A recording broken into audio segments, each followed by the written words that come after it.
Yahoo will face a US class action lawsuit for allegedly accessing the content of emails sent to its mail users from non-Yahoo mail accounts. Now, a Californian judge ruled that people who sent emails to or received emails from Yahoo mail users from October 2011 can sue the company as a group, granting it class action status.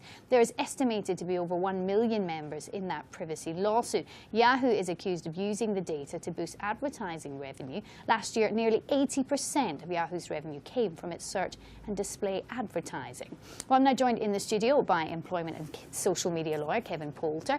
So, first of all, let's start with Apple TV. I'm fascinated. What's the strategy here? Are we talking about kind of a bespoke channel for Apple geeks, or why are these brilliant minds going for the TV angle? Well, it's been talked about since 2009, and we've obviously seen the Apple TV hardware for a few years now. But it's not really been developed, it's not really moved anywhere further forward, and apparently talks have been ongoing with the likes of Disney, as we've heard, CBS, for maybe months, maybe years, about producing and bringing to the market a bespoke, perhaps around 25-channel TV offering, so similar to the likes of perhaps Netflix and for the music lines of Spotify. So it's a new idea, it's new to the market, and it is going to be competing with the likes of Sky and the cable TV channels across America. Are we talking about new channels that they would create with new content on each channel? It's a kind of different line of business, as it were? Well, there's a lot of rumour and a lot of speculation, and as we know, Netflix started out as a DVD rental service and has developed, and only recently, relatively recently, started producing its own content. So whether Apple has any intentions to do that, or more likely just to use the high-quality premium content from the likes of Disney, HBO potentially, CBS as we've seen, but also local and regional news stations to provide live news as well.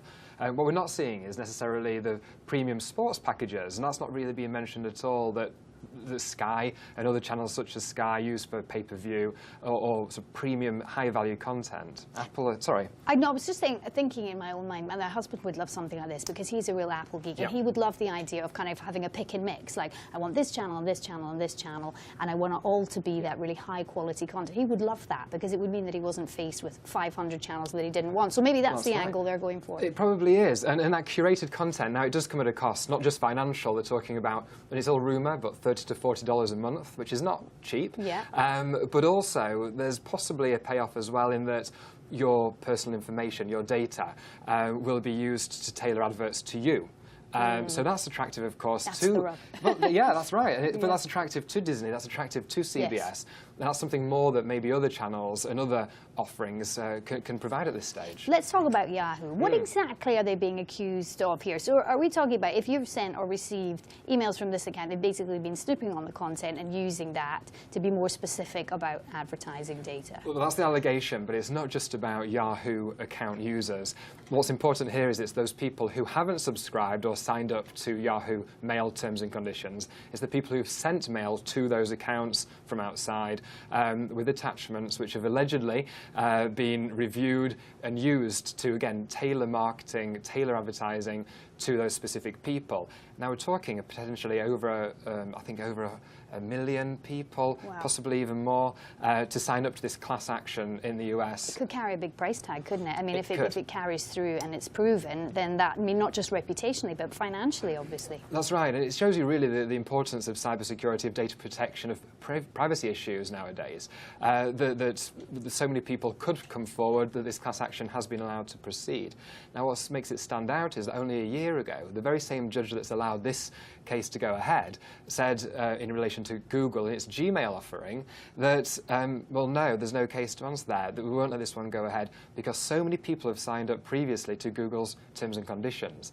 The difference is that Yahoo have almost lost out by not being as popular across a wider audience. The US are all over it at the moment, everywhere you turn. And it's not just the US. So Facebook in Europe currently undergoing a class, or potentially a class action in the next few months. We should hear sometime in June about whether that will continue or not. So it's across the world, and it's a lesson. Watch out. Don't be using people's data without their permission or knowledge. Thanks very much, Kevin. Thank you.